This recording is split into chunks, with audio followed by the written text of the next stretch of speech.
Reading, learning, grinding, creating, while building, living, thinking, healing, loving, loving, building, writing, while black. Good morning, good afternoon, good evening, and welcome to another episode of Writing While Black. I am Angela, your hostess, and your co-host, Ayoka B, is here. Hello, and we're so happy that you joined us today. We are talking with author Omari Richards. He's our special guest, so welcome. Yay. Thank you so much for being here with us. And I am going to jump right in. You are the author of the Kimoni Legacy, and it's the Kimoni Legacy is a series. And the first book is Initiation. Is that what's at the bottom? Yes. Yes, ma'am. Initiation. And I want you showed us the front of it, but show us the side of it, because it's a really meaty. It's a book, a book. Yes. It's like official. Thickums. Oh, I never heard that before. It's a thickums. All right.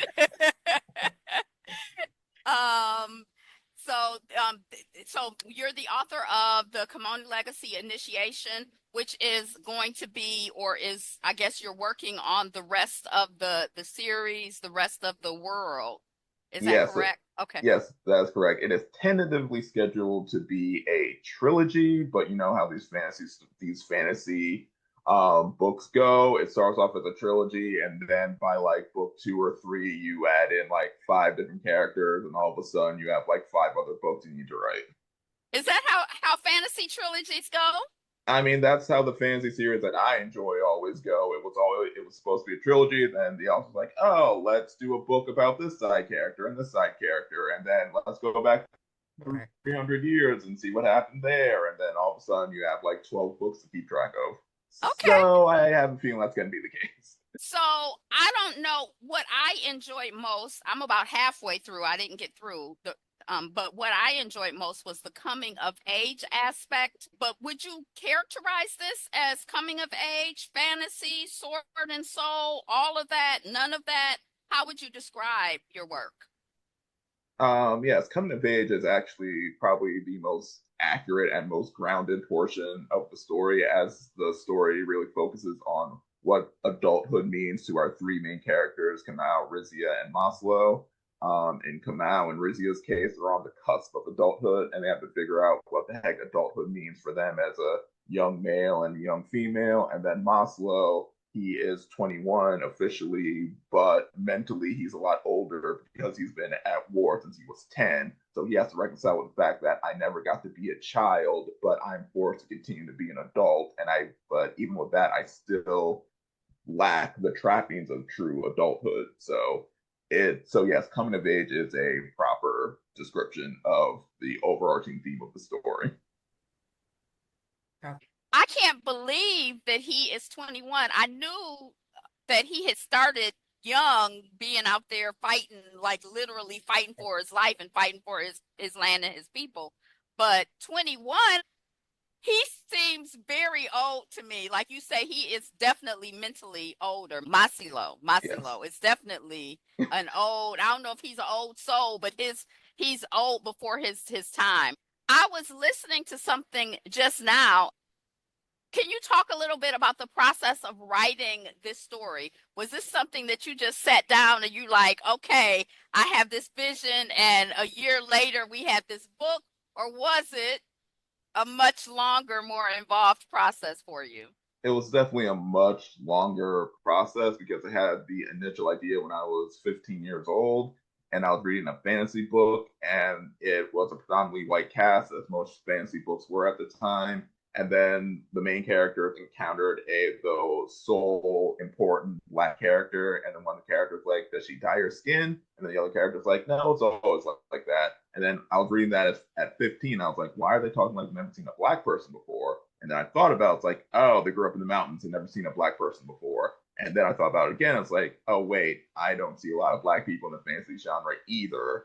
So I'm just gonna write one. And then that took me on like a 15-year journey to write this book, because I quickly found out when you're writing fantasy, you can't just say, oh, I'm going to write a fantasy world that has black people in it. You need history, you need creation stories, you need politics, you need royalty, you need an economy, you need interesting characters through all that. You need to have a plot that affects both the characters and the setting. You need character dynamics, you need warfare lessons, you need tactical lessons, you need political maneuvering lessons, you need fencing lessons, you need all of those things just to make a believable and engaging fantasy. So it was a very, very long process, but I'm glad I saw it through. I'm glad you saw it through too. The world you created was, you could fall into it, and it was like believable, and it was rich, and it was real, and it felt good to fall into it. So I'm glad you took the time to do that, and took it seriously as a writer and as a creator. So aside from, hey, I want to write a fantasy, wait, it's not that easy to just write a fantasy with Black folks or with anybody. Like, I got to create this world. What is your writing process like? Do you work a full-time job, or were you working a full-time job and writing at the same time? I know at 15 years old, you probably weren't working a full-time job, but what was your process for going from, I have this idea, to I have a finished book? Do you have a system that you use? Is it whenever you get time? None of that, some of that? It's all so very fluid because one, according to my parents, at 15 my full-time job was going to school, so I had to do all that, and then I was working on it throughout college. So I would, like, in between classes, I would go in the library and like try to write out a few drafts, a few outlines, especially during like finals week when I felt I was comfortable enough studying or I needed a break from studying. I would just go down to the lower levels of the library, put on my headphones, and then just like write whatever I could. But in terms of like process, it was also very fluid because I started off so early. I was still trying to figure out my own writing process. Like, am I a planner? Am I a pantser? Am I a combination of both? What hours of the day do I write the best? Is it early morning, afternoon, evening? Do I need to be in one place? Do I need to be in another place? Like, there were times where I would just take my computer and go to the library at like 2 o'clock and not come back until like 6 o'clock in the evening. And my parents were like, "Where were you?" And I was like, "I was just at the library." So it's only up until recently that I have really narrowed down on my process. I need a daily word count. I write best in the early morning or late evenings. I need to write with music, particularly West African blues music. So music by Oumou Sangaré or Boboka Twande or Ali Fakara Twande, and or Fatoumata Diawara. And I need like instrumental music, so music from Lord of the Rings, music from my favorite anime, music from like anything by Zimmer, so anything from Gladiator to Last Samurai to Pirates of the Caribbean. Like, I need the music to help me focus in and narrow in on the scene. And yeah, I usually write everything in order because I've tried to write things out of order. Nothing made sense. It drove me crazy. And yeah, I just want to go straight on through with as little drafts in between as possible. I wanted you to dig a little deeper into your world building Okay. and into, I just forgot it. I just lost it. Okay, so let's talk more about the world building. Can you, for our listeners, can you dig deeper into the world of Kimoni Legacy and how you constructed this world? Because that's something that's always fascinated me. I know as writers, we all do world building, but to me, writers of fantasy, like, it's on a whole nother level.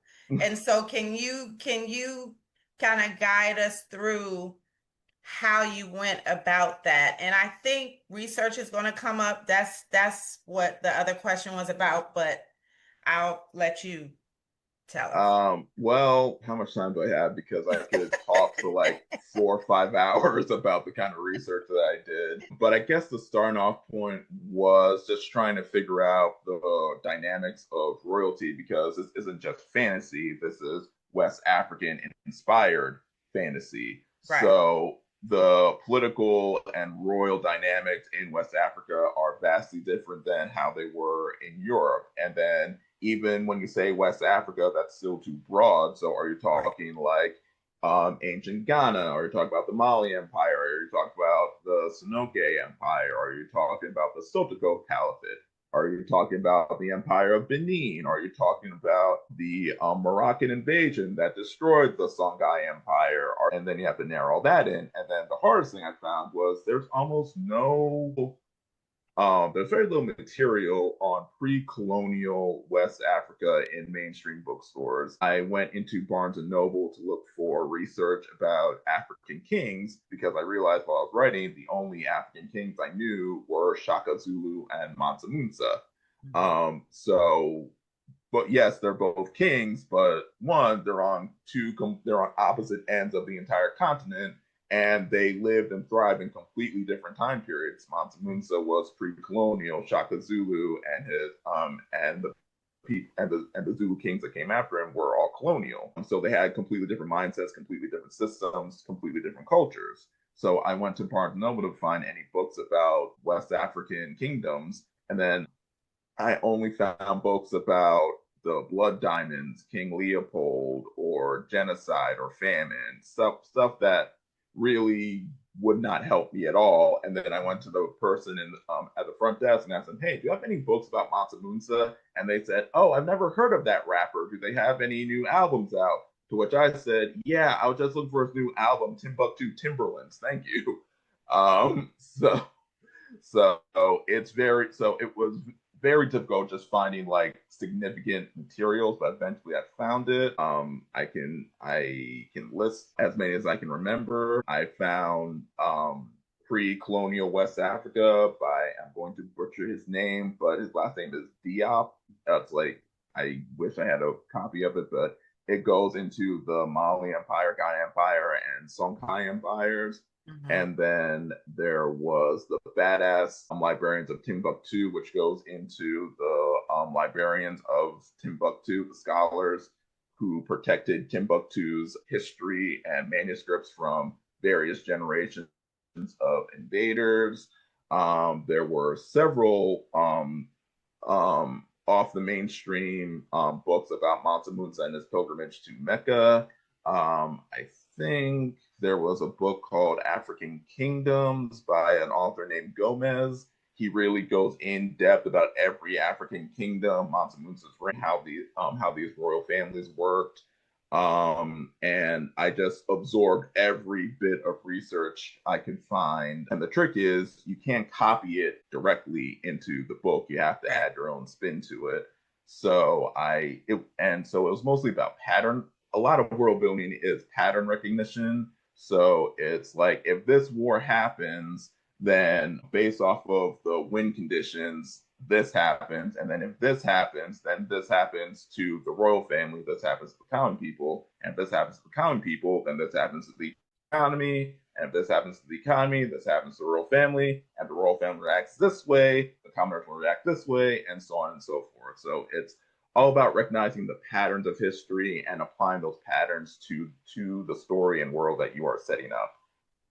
Okay, so backing up a little bit, world building and research definitely go hand in hand.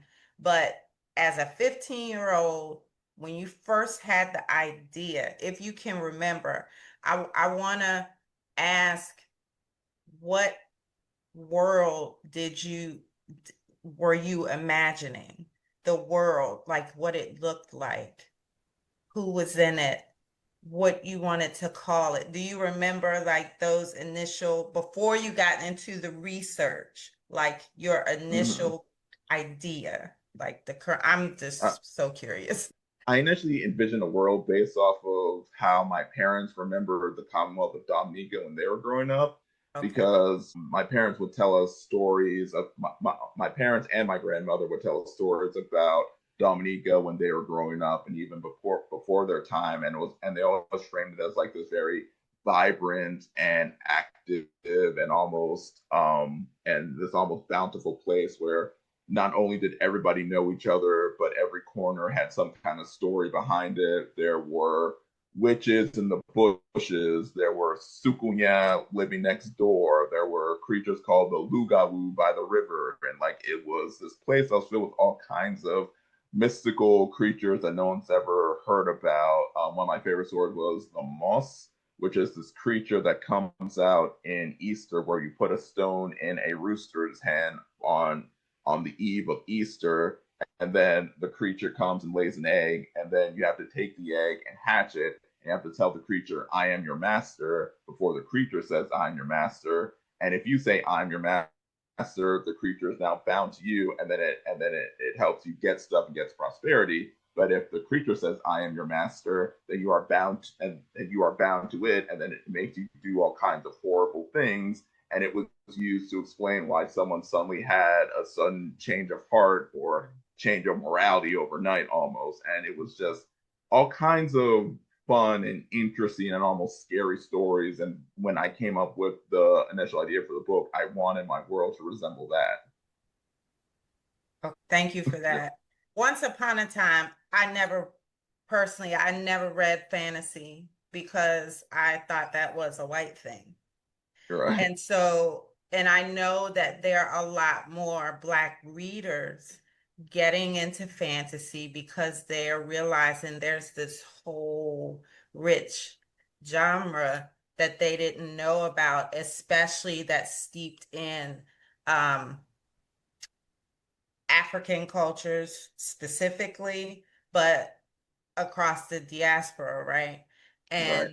And I think a lot of people that read, who are readers, are interested in information and they're interested in truth.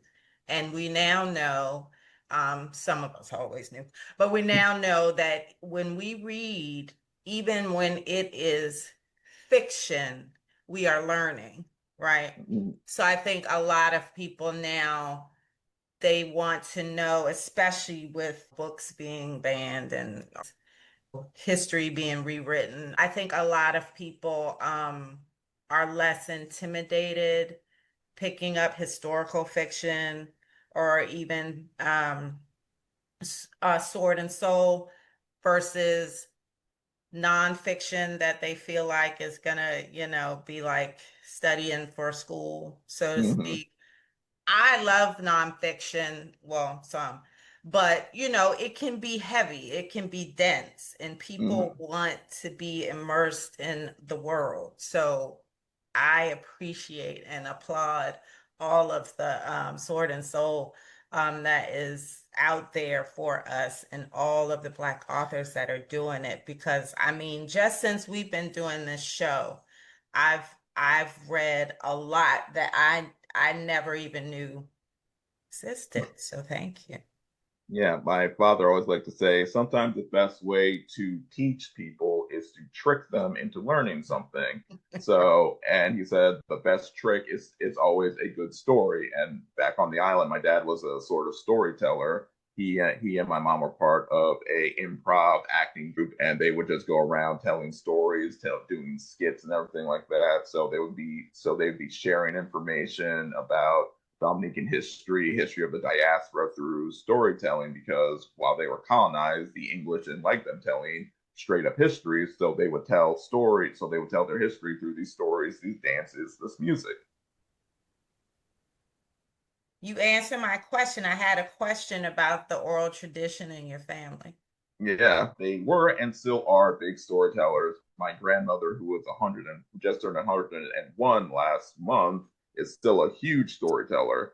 Like just sit down with her and ask her like what was it like growing up in Dominica, and you'll be sitting there for 8 hours as she reminisces and tells all kinds of stories about family lore, island lore, all that good stuff. So there was plenty of oral storytelling in my household. That's beautiful that you all still have her and she's Mm. able to still remember and tell the stories. Are your older siblings also storytellers in one way or another? Kind of. They went to the more practical arts. My brother is a lawyer, and my sister runs HR and the retirement wing of her company. So they went with more. They went with my parents' more practical skills, and I think I absorbed more of the creative stuff. But you know, if you ask them to tell them, but if you ask them to tell a story, they can tell really good ones. All right. One of the things that I love about traveling and reading and meeting people is just learning about the world. My There's only so much I can see where I was born and where I was raised and from my perspective. So it's really exciting kind of getting out and seeing and experiencing other people's worldviews and visions. And I really appreciate it when we talk about learning from what we read. I think that some of the learning it can be overt, but there's also sometimes we learn things like on TV, we learn that maybe the dark-skinned woman is always a whore, or like we learn. And so I really enjoyed just being immersed in a world that felt so like blackety black and African and like us and like full people and the complexity of being human. I really, really appreciated and enjoyed that aspect of it. When we were talking just a moment ago and we were talking about how you started your book when you were just 15, it occurred to me all of a sudden, you don't necessarily have to tell your age, but I was thinking, oh, he's probably like 21 or something like that, all the way back when he was 15, because like Masilo, I want to pronounce his name correctly if I can. You got immersed in something really young. Mhm. So maybe even though you seem wide developed, maybe you're just a relatively young person from my perspective. So you don't have to reveal your age, but it just occurred to me. I don't have any problem with it. I am turning 35 this Okay. coming months, but that was actually a benefit because when I was 15, I could really write from Kamal's perspective, and then as I got older, I began to better understand Maslow's perspective, and then once I reached my 30s, I could understand their father's perspective, their mother's perspective, their uncle's perspective, so I could go back to my previous writings and when I'm writing as Kamal and see, oh, like all these raw, like unfiltered and full and like undeveloped big emotions. And then when I went back to read Maslow, I could see, oh, like I kind of understand it, and but I'm still like have that raw chip on my shoulder to prove myself. And then when I read my more recent stuff about their father, I can see like the wisdom coming in. It's like, why are you two so stupid? Why are you doing it like this? Do it this way. That whole thing. So starting off early allowed me to better tap into the characters without getting too distant from how they would feel at that time, at that particular age. Right. Okay. Earlier, you talked about when I first started writing, I was kind of figuring out who I was as a person, as a writer, but now I know I write well in the morning. I like a word count. So what is your daily word count? Do you have a It varies. For the books I'm working on now, I think my daily word count's about 2,500, between 2,000 and 2,500 words. Some days I surpass that and write 5,000 words. Other days I can barely write 50 words. Other days I don't write at all. Um, but that about 2,000 words seems to be my target area. So generally, I try to at least write that much, but sometimes I can only manage like 500, and sometimes I just have to take that. So what are you working on currently? Did you say you're working on two projects right now? Yes, I am working on the sequel, obviously, to the Kimoni Legacy, and I'm working on a The Black Mermaid mermaid. urban romantasy novel that came to me about like 2 years ago, and I am working on that now. I am pretty close to finishing the current draft. I'm hoping to have that draft finished by the end of this month, and then go into the editing and beta reading and all that good stuff. Okay, so that was another question I had. What was your editing process for Kimoni Legacy initiation? Well, the funny thing about the editing process is when I finished the book, it was about 500 pages. I was trying to stay within the mainstream acceptable rate of 120,000 words, and then I cut out a lot of stuff. I cut out characters by myself when I was self-editing, and then I took it to 3 editors. And then I was waiting for them to say, you need to cut it down even further to make it like an even 100,000 words. And then while they were editing, I was just kind of dreading trying to figure out what could I cut and the story would still make sense. And then they came back to me and said, you need to fully develop this, you need to add this in, you need to expand here, and expand here. And then I was like, hold on, you want me to add more to this 500-page book? And then they're like, yes, otherwise it doesn't work. And I was like, okay, let's do it. And then I added over 200 pages worth of material, and now the book is 740 pages, and I would not change a thing. So did you work with 3 different editors simultaneously? Did you say 3 editors? Yes, I did. I wanted to make sure that, well, one, I wasn't really sure which edits I would vibe with and which edits I wouldn't. So if I had, consensus where I said, hey, I want to keep this, but then 3 of them said, hey, no, you need to cut this, that would tell me, hey, I really need to cut this. But they all basically came back in unison and said, add more. And I was like, okay, you got it. I am adding more. So where did you find your editorial advisory committee? Because you ain't have an editor, you had an advisor. So where did you find them? I went on this site called Reedsy, where you're allowed to hire multiple freelance editors. And at the time, because I had a bunch of I had saved up all my reimbursement checks from college, I could afford to pay off 3 editors to edit a 500-page book. So I used all that money I saved up to pay them, and then I went to this other company, Paper Raven Books. They provide publishing services for indie authors, and I still had some leftover money, so I joined their program where they help self-published authors get editing publishing services at an affordable price. And they gave me a developmental editor, a line editor, and a proofreader.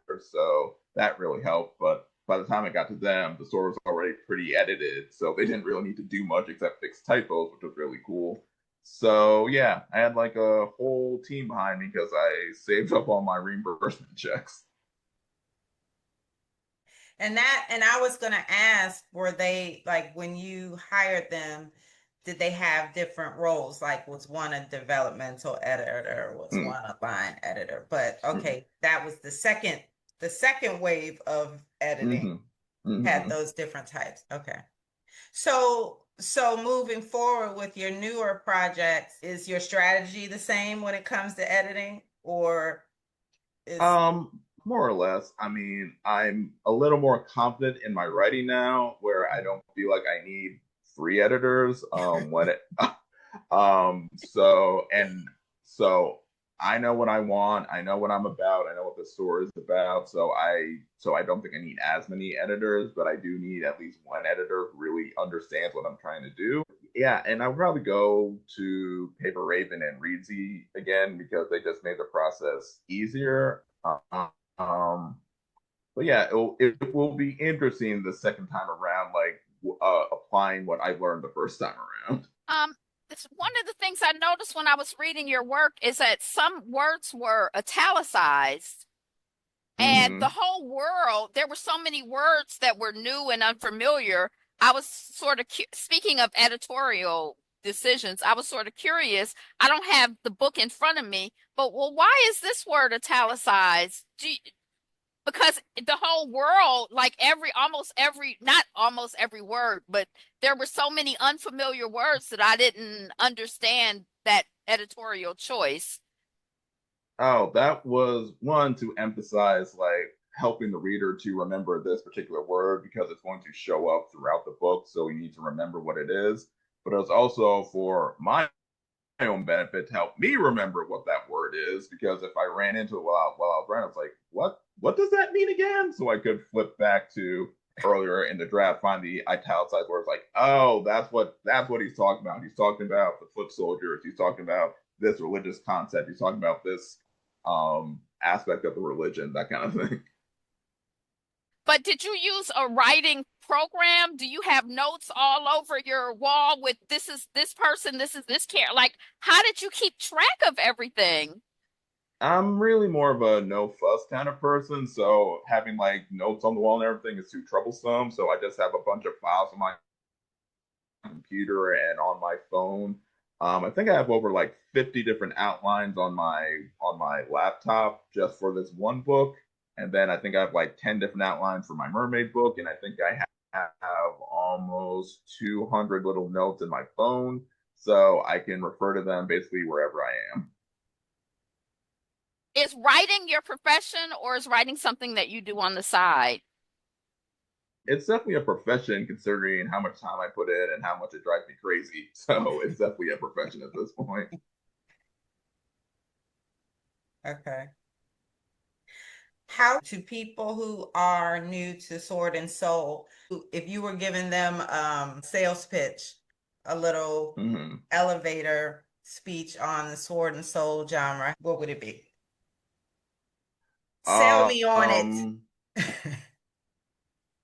Sword and Soul is basically Black people in fantastical settings doing awesome things. I love that. Go ahead. In A Sword and Soul, we're fighting monsters, we're rescuing the princess. Sometimes Black women are the princesses, they're the queens, they're the warriors, they're the mystics. All those amazing things we are doing. We are the center of the story. We are the heroes of the story. We are the villains of the story. We can save the world. We can destroy the world. All that is possible in Sword and Soul. Is that the savannah behind you? Is that where Kimoni Legacy is set? Are we in it? We seeing it?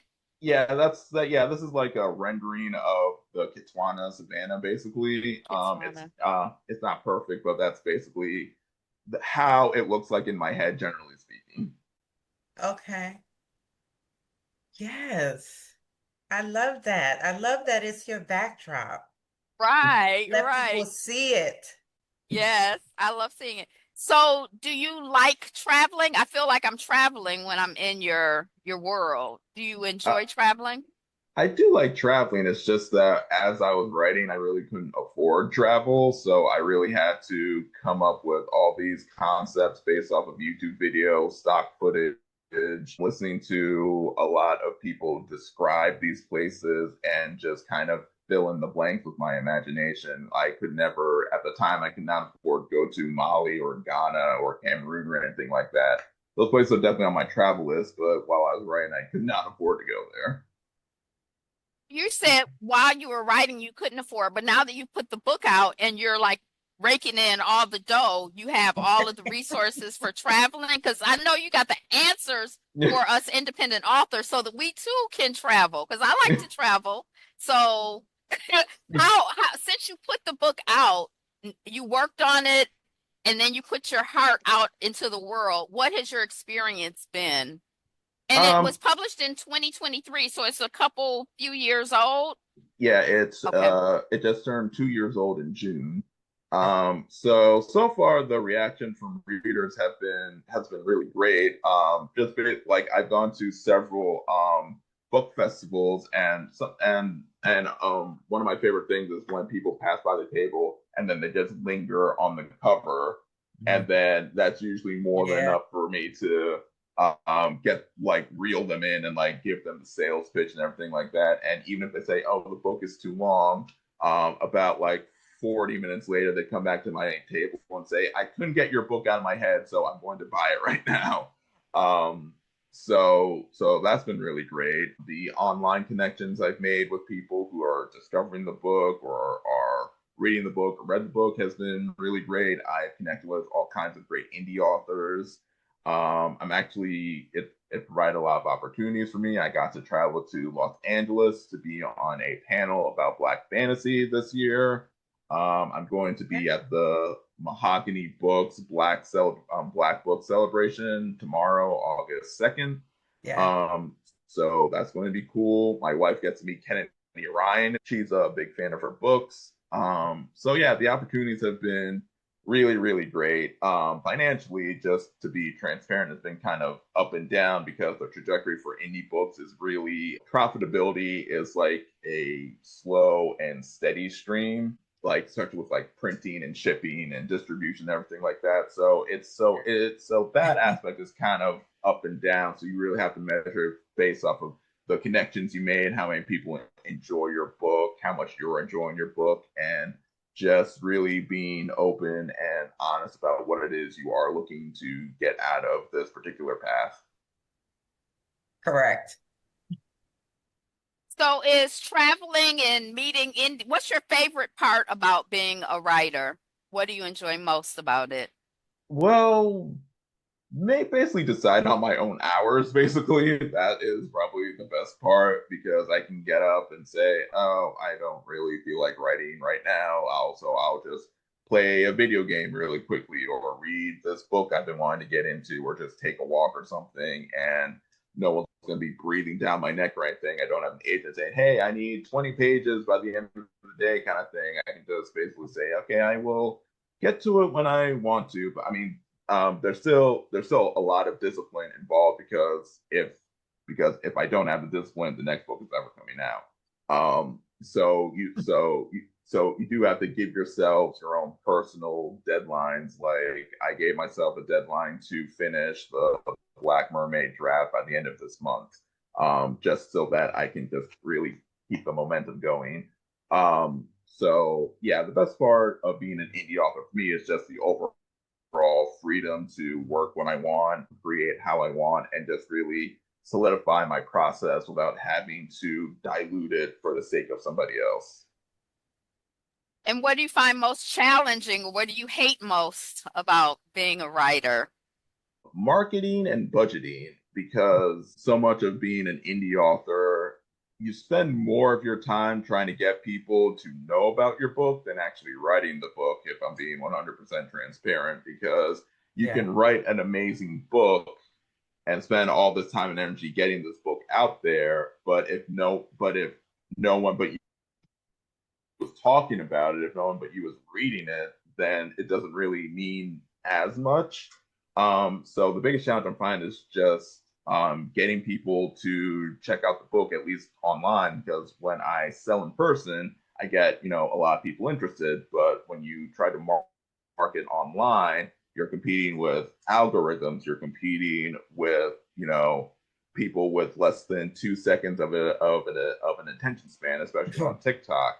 And then I'm sure other authors have talked about this on previous episodes, but the algorithm doesn't really push Black authors as much as they do white authors. So a Black author can put out a book and have, the trope map and list all the tropes and do all the book talk things that people like, and only get maybe 400, 500, maybe even 1,000 views or something, and no monetization. And then a mainstream white author can do the exact same thing with a lower quality book and get hundreds of thousands of views, all these endorsements and all these opportunities.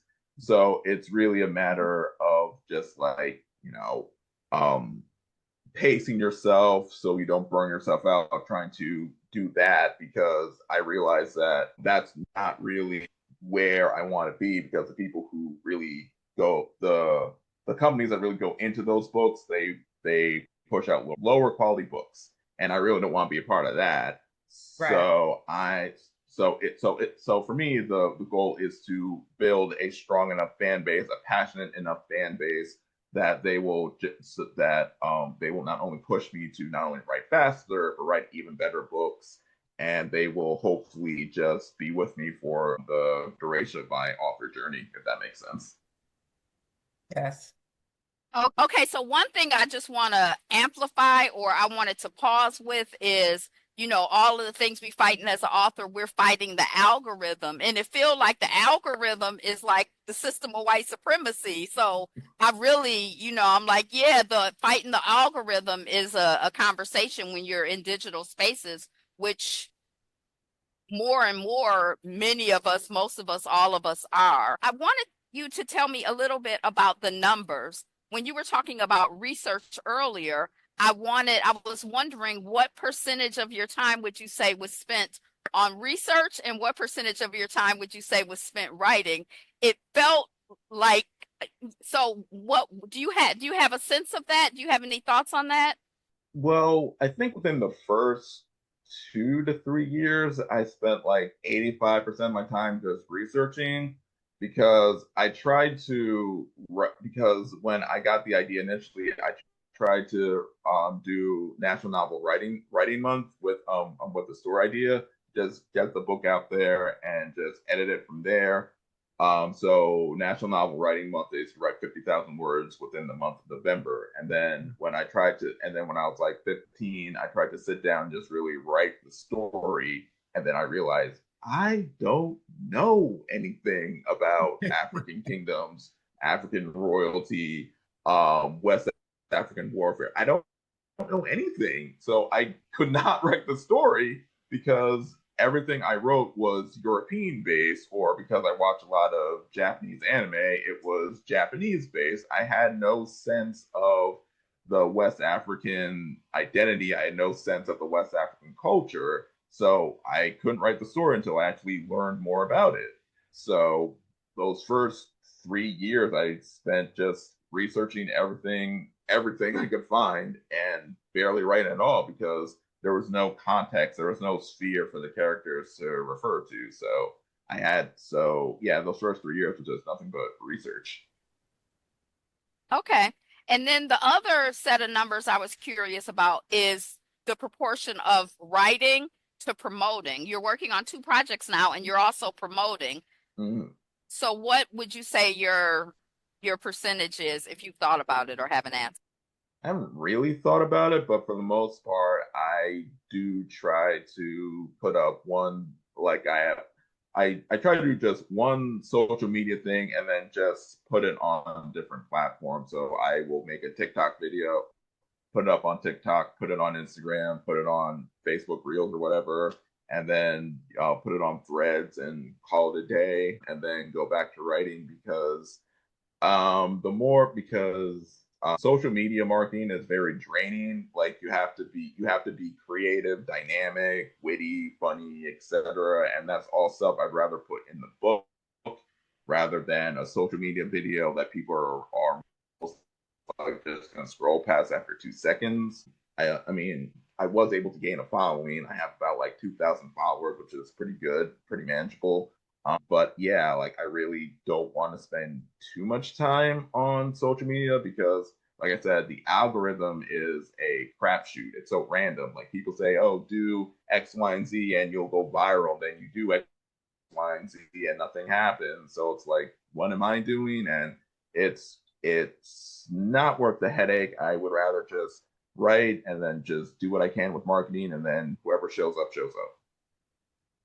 Okay, so then that leads into that was my another question. Have you had any experience in marketing your book that you feel has been particularly effective and or maybe surprising? Like, wait, this worked? Initially I would use maybe kind of controversial, but within like my first year on social media, I was very camera shy and I didn't want to be the center of attention. So I would generate AI images and then do like a choose your own adventure mini story, like your month is your quest kind of thing. And I would like have the month have a quest and then just have like an AI image representing the quest, and then that brought in people because the quests were always related to the book. So that got the ball rolling for a little bit, and then once it got people's attention, I started to break away from the AI related images because of how controversial and harmful it is. So I started focusing more on skits and skits and like just like witty observations.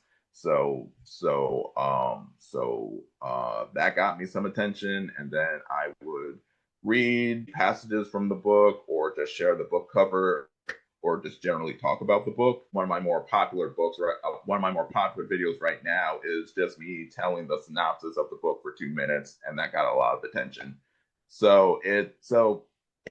It varies. Like I said, I don't like spending too much time on it because it's just so draining.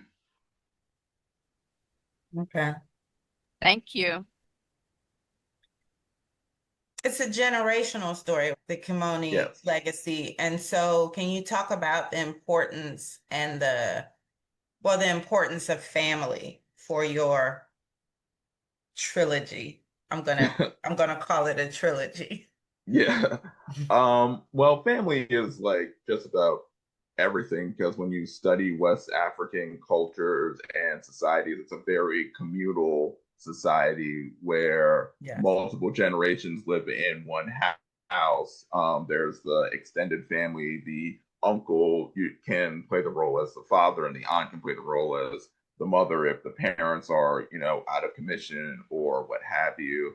And the stories and part of the reason why there's very little written history is because these stories and customs were shared orally. So family is important because they are the embodiment of your history, your lore, your culture. So I really wanted to reflect that within the story because throughout the story, the characters refer to past events orally, like Maslow talks about past battles. Reedsy refers to previous books, and Kamau talks about past instances he observed or was told about.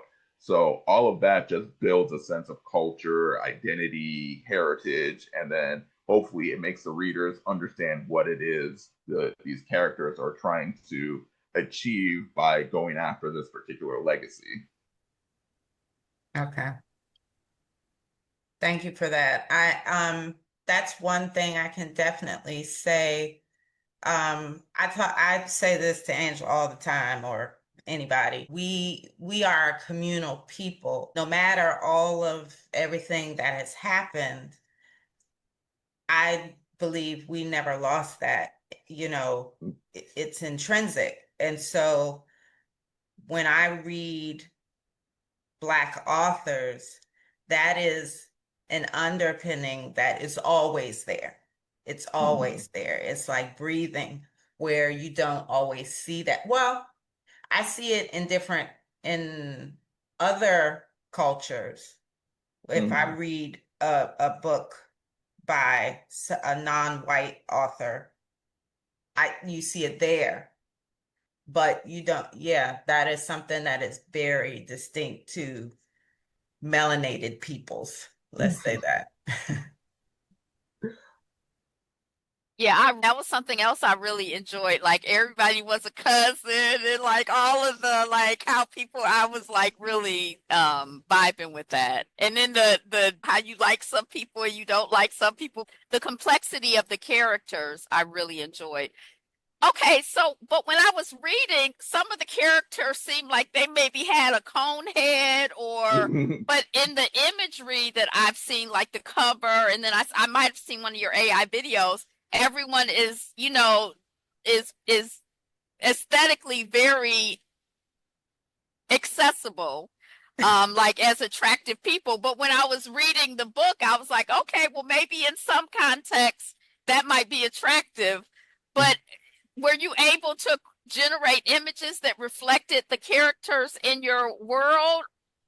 Not always, but then I kind of tracked up to, AI images. They're never going to really understand artistic vision or artistic intent. So I just used what seemed to be what would most likely attract viewers. But also remember, a lot of these descriptions come from the mind of the 15-year-old Kamau or the 13-year-old Rizia, and young kids tend to exaggerate features on adults sometimes. Like when I was a kid, I used to call one of my uncles Conehead because his head was like so angular and sharp and things and the things of that nature. So that's where that came from. Like the descriptions aren't meant to be like literal. They're just like how these kids envision the adults in their life. So give me 5 words to describe Kimoni Legacy. Initiation. 5 words. 5 words. I would like to say epic, intriguing, heartfelt, in depth, and exciting. Okay, you did I it. concur. I concur. Okay, and a similar question for the siblings. Mm-hmm. Kamau, Masilo, am I saying that right? Masilo. Yes. Masilo. Masilo, I was right the first time. And Rizia, Yes. if you could describe each of them using 1 word, what would it be? Okay. Kamau, he's definitely I would say he's reckless. He's going head first, and he's always the first to go head first into danger or find himself surrounded by danger, and his first response is to just take it head on to prove himself. Rizia, I would say she is either patient or wise. I would say wise because she reads a lot of books. She understanding of how the political game works that her brothers kind of don't because she's in it with their mother. And then Maslow, I would say definitely either courageous or self-sacrificial because he has courage, but he's sometimes too willing to sacrifice himself for the good of the land, even if that causes him a lot of misery. So yeah, that's how I would describe him. Okay. What does writing while Black mean to you? Writing while Black means telling our story the way we need them to be told, not necessarily the way we want them to be told. Because for me, the needs of storytelling is telling our history, our customs, our culture, our way. And sometimes we do have to grapple with some of the more unsavory aspects of our culture, which is what they struggle with in the book, where yes, we have this great culture, but there's also this stuff that's not so great, like how we treat women, how we treat kids, like how we force kids to grow up too fast sometimes, how much of that is a trauma response, how much of that is part of the old school method of child rearing. And so writing while Black for me allows us to really grapple and have a conversation about these topics in a way that is dynamic, engaging, but also not just people yelling at each other. Like we can talk about these topics through these characters and these themes and hopefully get somewhere. Right. It ain't always pretty. Yes, exactly. Okay. Thank you for that. What are you reading? And who do you have favorite authors? Do you have favorite Black authors? Right now I'm reading a book about Toussaint Louverture, and about the Haitian Revolution. I am reading The African History of Africa, which is like a nonfiction book that gives you the African perspective about all the major points in African history. I'm also listening to an audiobook with my wife called Love Lyric, which is a romance story. I've actually been reading a lot of romances in preparation for my Black Mermaid romance book. So we've been reading Neighbor Favor and Partner Plot and 7 Days in June, which is currently my favorite romance book because that book was just A plus. And favorite authors, Jesus. Definitely James Omari Richards.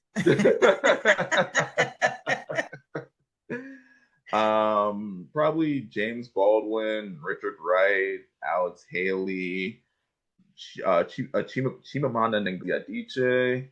I love Trevor Noah's memoir slash autobiography, Born a Crime. Of course, I'm a Game of Thrones fan, so George R. R. Martin. Let's see what else. Chinua Achebe, who wrote Things Fall Apart. He is a must read. And as a kid, I really loved adventure stories. So Robert Louis Stevenson and Sir Walter Scott, Treasure Island and Ivanhoe really, kickstarted my writing journey. Brian Jakes, who wrote the Redwall series, that was a really good series. It's about a mouse and badgers and otters and everything in a medieval setting, and they wield swords and fight rats. It's awesome. And who else? Why am I blanking on her name? That's so bad. Oh, N.K. Jemisin. She is just amazing, and oh boy, so many more. Yeah, that's a hard question. I have to do that like through like decades of my life. Okay. During this decade, there were these 10, and then Not even decades, but moments. It just depends on who I'm reading. That might be my favorite. Thank you. So then I think my last question is about your support system as a writer. I've heard you mention, I'm listening to this with my wife. So what is your support system as a writer? Are you part of any writing groups? As a Black man who writes, do you find that you have other men that you look to for support and encouragement? Obviously, my wife, because she listens to all my crazy ideas, and she's big into storytelling. She's not like a writer, but she understands how story works, and she's great at pattern recognition.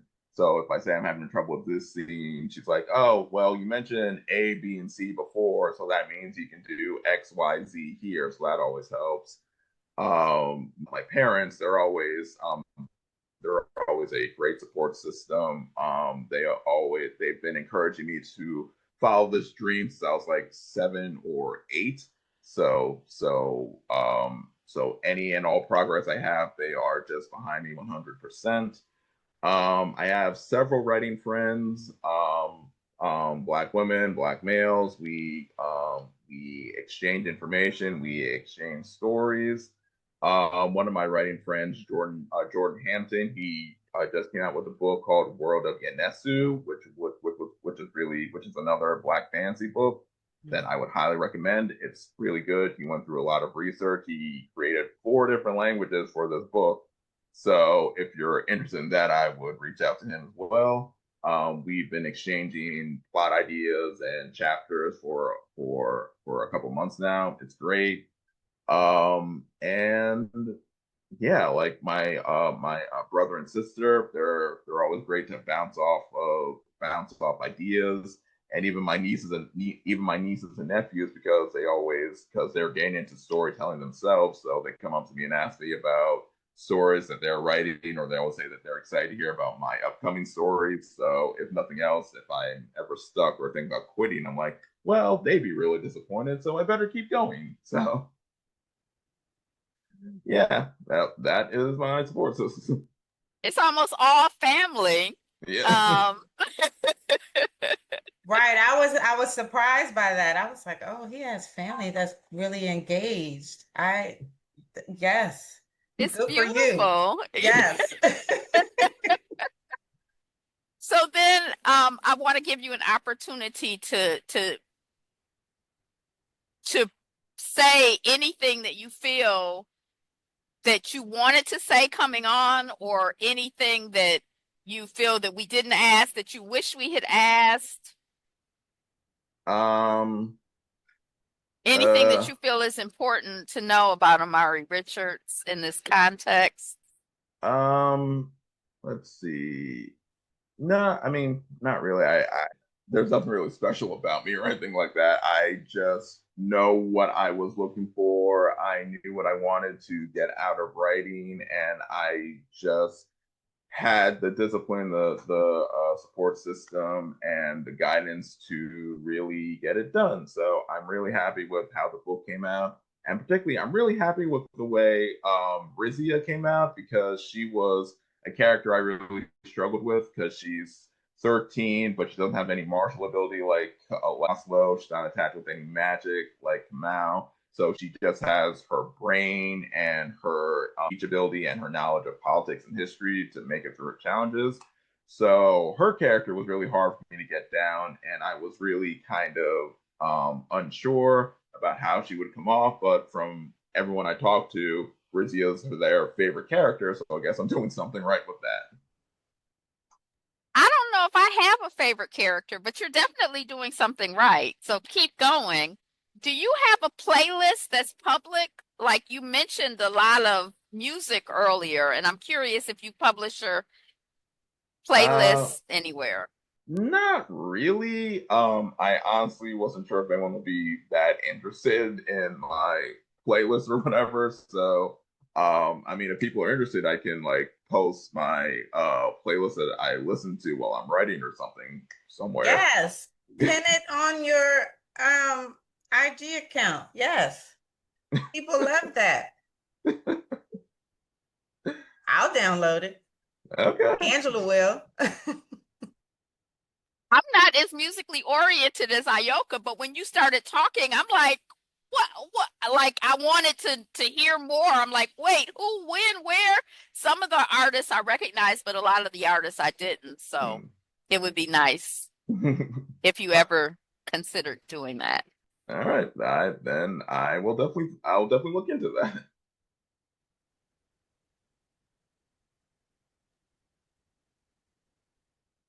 Everybody get your pens out.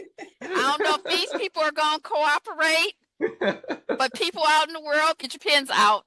Thank you so much for joining us for another episode of Writing While Black with our special guest, Omari Richards, author of the Kimoni Legacy Initiation and the ongoing saga that's coming as we speak. It's in process. So, right on. Right on. Reading, learning, growing, creating, while building, living, thinking, healing, loving, building, writing while black, black, black.